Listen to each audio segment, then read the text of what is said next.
I'm Jeremy Till, and this is Amplify.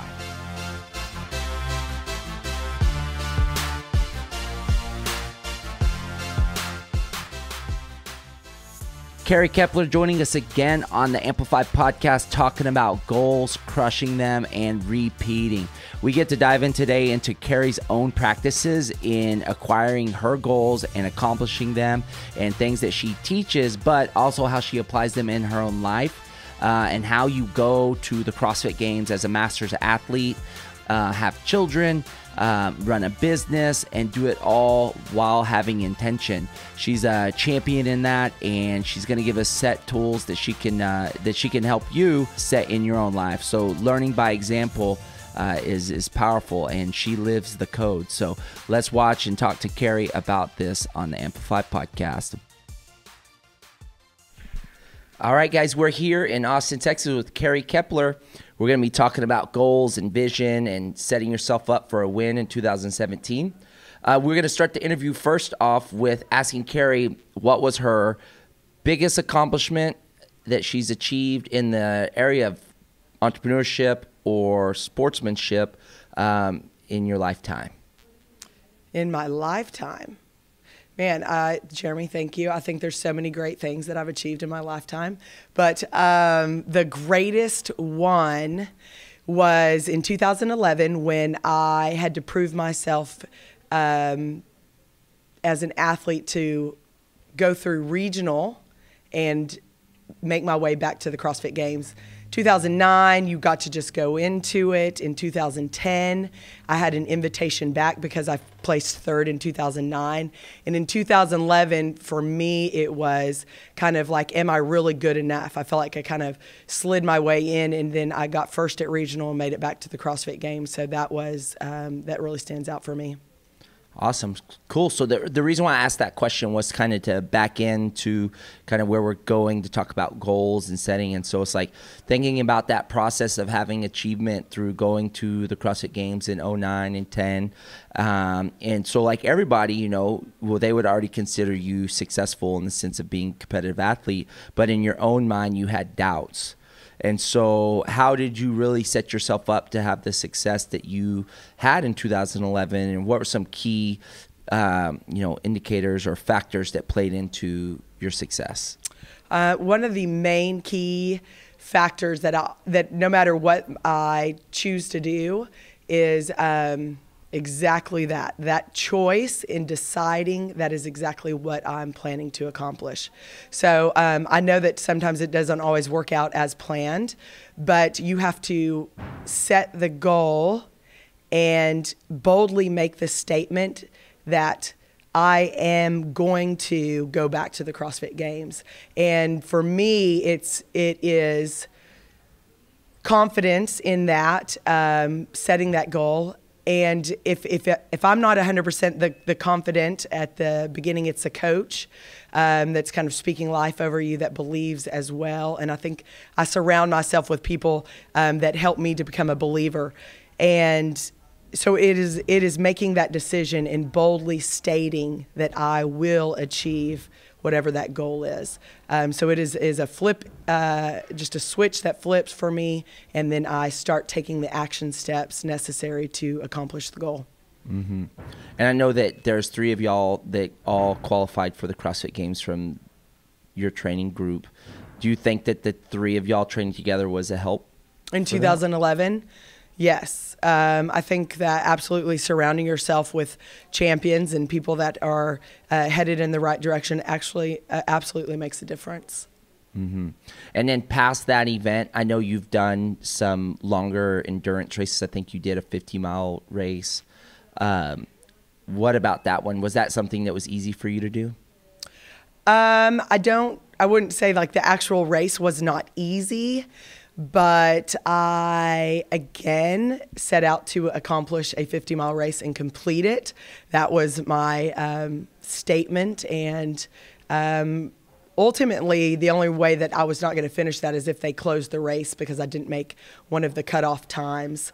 And for me, it was just relentless forward motion.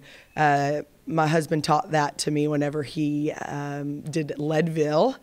just kind of something he continued to say to himself, just progress forward. And so, yes, just again, knowing that that is the goal and that's my mindset. Mm-hmm. And so do you see that play out? Because I know that you went to the CrossFit Games as a master's athlete this year, but the previous year you missed the cutoff by a handful of spots. What was the difference between a year prior to this past year with your performance? So in 2015, I did not have the intention, nor did I make the statement that I was going to be a master's athlete. During the Open, my placement, which I believe was somewhere around 28th in the world in the Open for the Masters, 40 to 44. And because I finished well, I went ahead and said, well, I guess I'll go ahead and do the qualifier, in which I did not make the top 20 that year. So this is a perfect example of not really being intentional and visualizing myself and deciding that is what the goal is. So that year did not place. And then in August of 2015, I made the decision that I wanted to go back to the CrossFit Games. So I set the goals, made the statement, and found the coach, and we did the thing. Mm-hmm. So in sports, there's a real clear target, and there's a way to know that there's an end date, there's a training protocol, you have a history of performance. Whenever you translate that into the work atmosphere, the business atmosphere, employing people, how do you transition in that? Because sometimes there's a moving target, or you might not know exactly, what you might be doing as clear as performing as an athlete. How does goal setting translate to your profession? I mean, in very similar ways, you make the goal, right? And you boldly say that this is what we're going to do. For me, sports just comes so natural. And I believe that if you want to excel, you do need a coach leading you and directing you in business and in sports. And for me, being an athlete, growing up as an athlete, that activity, I'm high energy. I want to be moving a lot. It helps me to focus, the exercise. And with business, what I recognize with me is that the goal is set, but oftentimes it doesn't come as natural for me to hit the goal because the understanding of the action steps may not be there. So getting a coach in the business world is very necessary, I believe, for me to have the ultimate success where I want to go with our business. So do you currently have a business coach, or are you pursuing a business coach? I'm pursuing a business coach. Awesome. So I know that you have a vision board event this weekend, and you've been doing goal setting and things in that nature, getting ready for 2017. What does your preparation look like for, a successful year for you? One of the most important things is consistency with routine. So you can build, I'm going to go back. It's consistent effort towards something. So getting up early in the morning. As a coach, we get up super early, and then getting up even earlier to do any kind of journaling or meditation has become one of my routines that I started actually Thanksgiving of last year in 2016 with something that one of my coaches has taught me how to do, which is setting the intention of what you want to pursue in terms of your dreams you'd like to accomplish for your life. So starting on Thanksgiving morning, getting up before everybody else and really just kind of meditating on the word for myself, and then stepping into journaling with a pen and a paper and writing down anything that comes to my mind. Starting with gratitude is super important, and recognizing all the blessings that I do have, and then moving to things that I desire for myself and my family to have, and my children to have. So that has been the start of what is coming into this 2017, in bringing clarity and then allowing me to, if you will, work those dream muscles. And then from there, now this, just like you mentioned, we're doing a vision board meeting. I have to visualize myself in the space of my dreams. And so with vision boarding, I think being creative and having inspiration surrounding you, because we get distracted, life happens, we get into, I'd say, what a routine of potentially kind of like the hamster wheel or a rut that we can't find our way out of. So you have to create these vision boards and create inspiration around you so that you look up and can see visually, oh yes, this is where I'm headed. This is why I'm working so hard. This is why I get up early in the morning and journal. And setting the goals with the vision, setting the goals, making them realistic, and having a plan of action. Mm-hmm. So is it every time that you get up in the morning, like, is it easy for you to do, and do you do it every day? Like, are you a super disciplinary and like every day you're up early doing it? Was there days that you missed doing it? What did that look like? And did you get frustrated, or how? Because I know people, the reason why I ask these questions is because, like, if they look from the outside, they're like, oh, Carey's perfect. She's super fit. She goes to CrossFit Games. She runs 50 miles. She gets up and does gratitudes, and she's got the perfect life, and I just can't do it. Yeah, absolutely. I'm not perfect. Well, that's not what I was necessarily looking for. More so just asking, what does it look like when it doesn't work out to plan? And then how do you get back on the horse and make it happen? I think with anything, with anyone setting goals for this new year and planning, it is not perfect, and it's okay. Some mornings I wake up and I have a lot to journal and write, and I give myself more time. Other mornings, like all of us, we have a lot going through our head. I can't seem to be still. I have to refocus. I get distracted while I'm, sitting and breathing and focusing. And then, so it's not perfect, but I get something down on paper. At minimum, a gratitude. At minimum, I'm reading in my devotional, and I am giving gratitude for my blessings. And that's a minimum. I miss a morning or may not feel well? Sure, but you could do it later in the day. So it's okay if you skip, right? It's okay, but you're going to jump back on it. And I hear what you're saying, but for you specifically, so people get a real clear, like if we walk into this picture frame. So like, give us a scenario of you missing a day or something happening. What did you specifically do? Did you have 21 days of perfection in getting up and doing it? Or did something come up? And if it did, that's great if you got it done.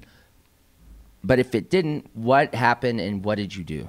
So I did 20 days every morning, and I missed 21. The 21st day. That's right. And I don't even remember what day that was or why that happened. I'm sure I slept in for whatever reason. It was probably a weekend. Who knows?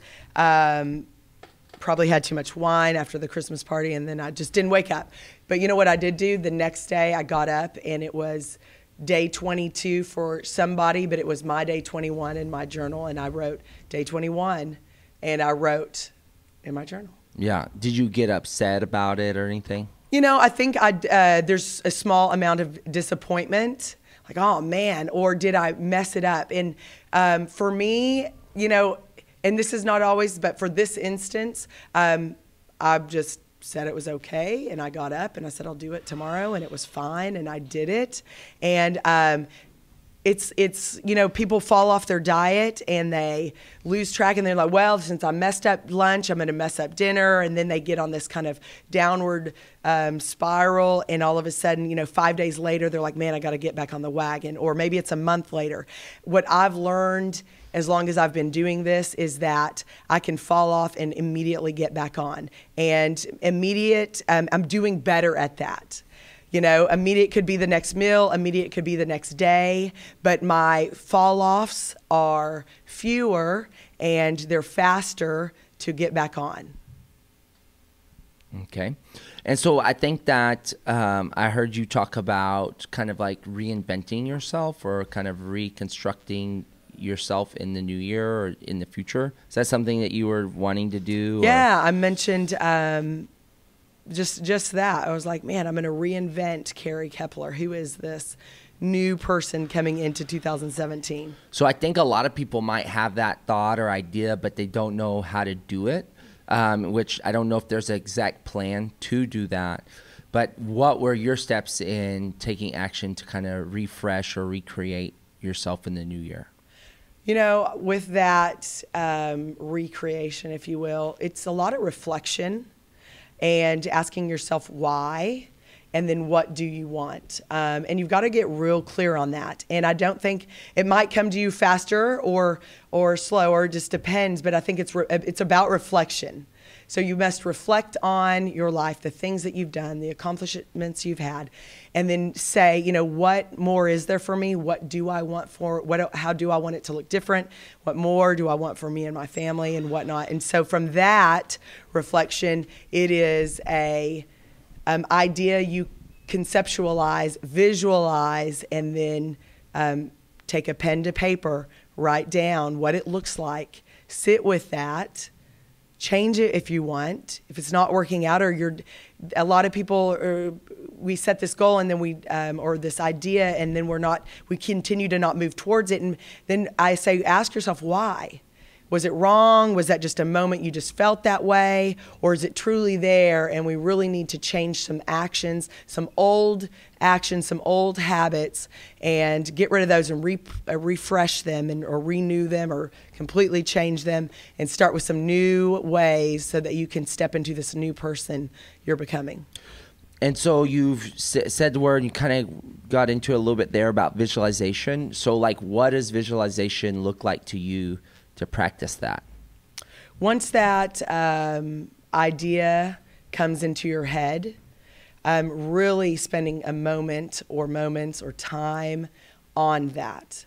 I absolutely believe your eyes can be closed so that you can see yourself in this action, in this new role, performing steps that what it looks like for you to have success with this new person, and it's you accomplishing it. I'll never forget in 2010, let me roll back, 2009, we went to regional. Jeremy, you had us step up on 20-inch boxes in the middle of the gymnasium. Each athlete step up and receive a medal onto our necks. And I remember I stepped up on that box and I received my medal of first place, and I cried. Tears literally came down my face because it was very real for me. That's how real that visualization was for me. I moved into that space and I was the champion. And that is what it looks like to fully believe you are the champion. You are that person, that new being. That's good. So if 2017 were to come to an end and the year had passed, what are a few things that you would like to have had come to fruition this year? My definite chief aim this year is to be absolutely the #1 sought out CrossFit box in Austin, Texas. And some people might maybe say that. I was going to say you already are. Maybe so, I want to feel that more. And that's some space I can sit with. Like, because you'll say, well, what does that look like? And I go, let me sit with that and know that is absolutely, the more people that come in our door and go, you were recommended. We visited your box from out of town and you are absolutely the best. I've heard these things. I want to hear those things. And I think that will build belief and growth. Yeah. with the CrossFit box.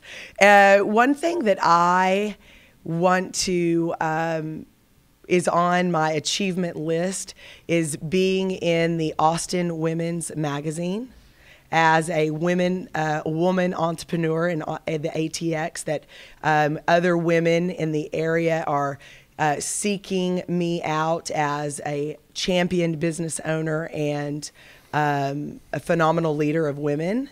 And so that is a goal. Now, 2017, potentially, right? It's on my list. In my life, yes.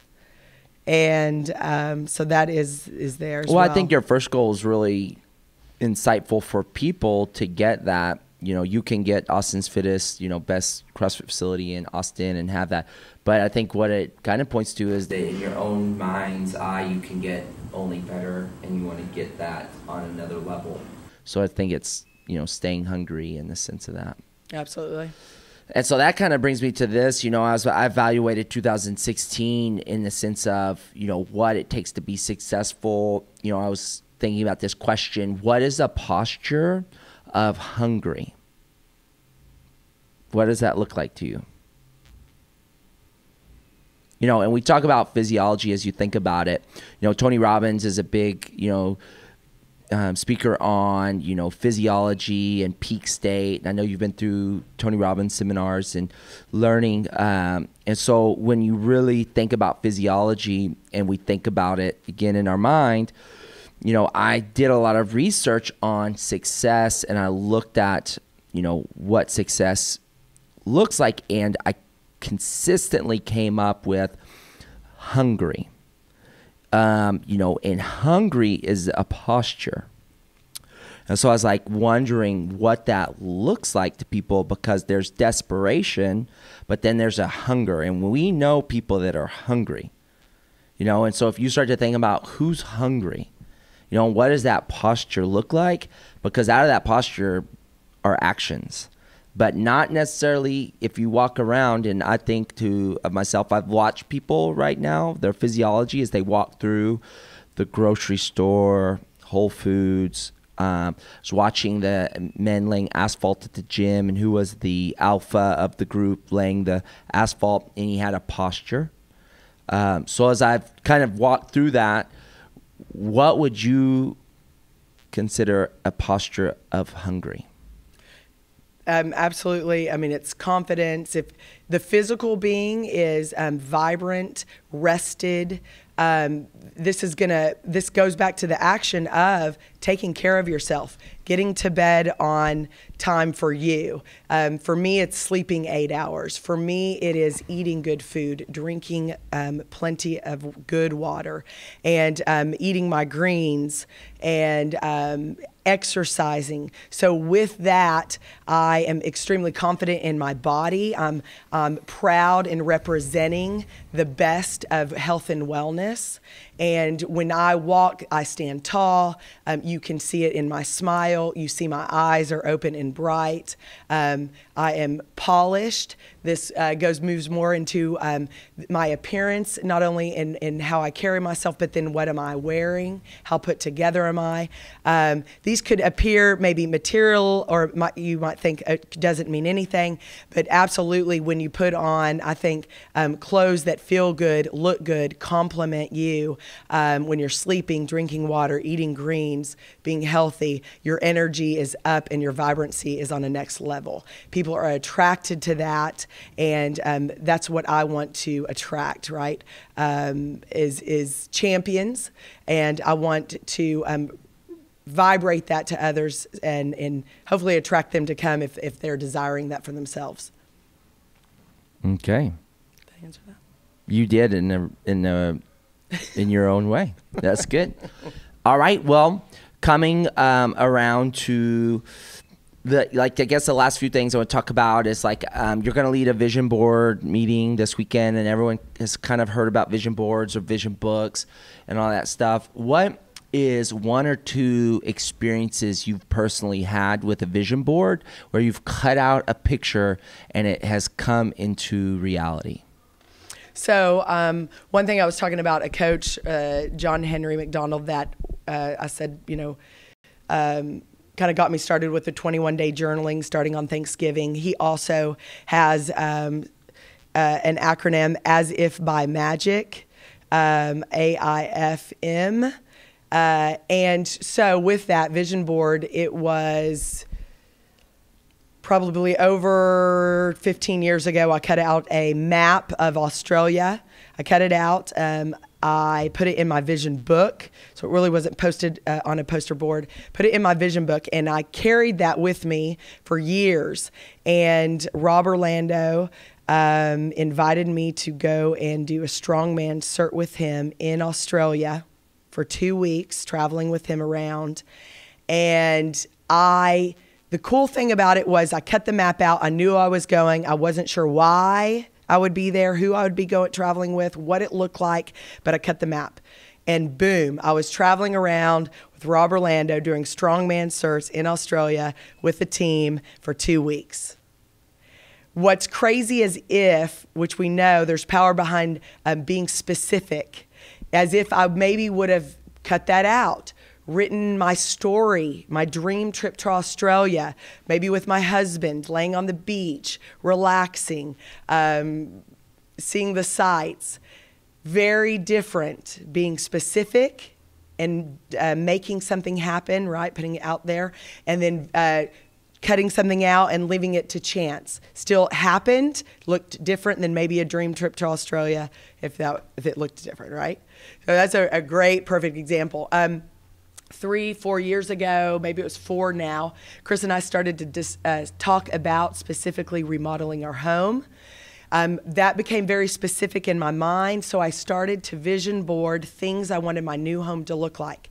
I would cut out different draperies, bedroom sets, colors, paints, all different types, pools, landscape, how I wanted and desired our new home to look like.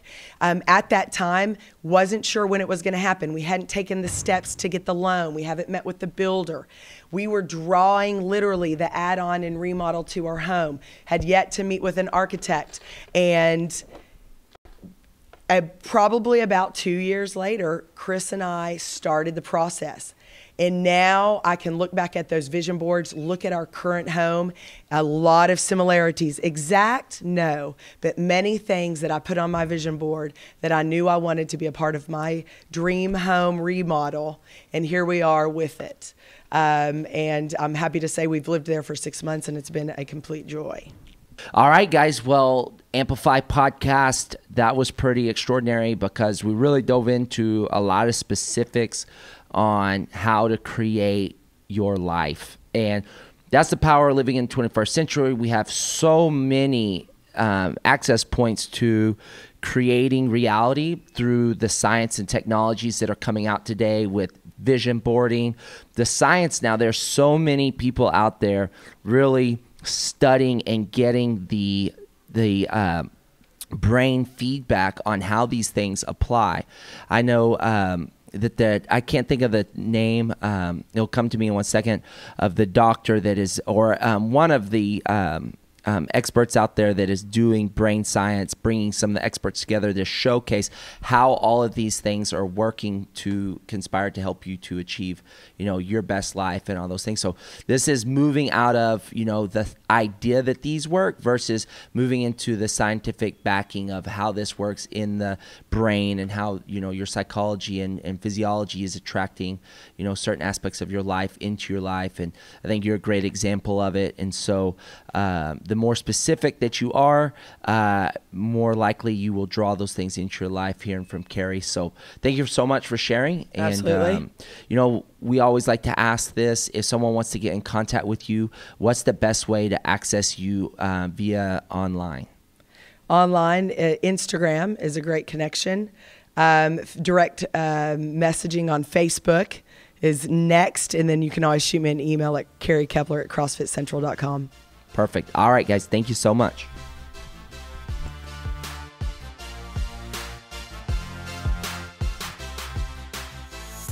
Thank you so much for joining us on the Amplify podcast. You can find more at theamplifypodcast.com.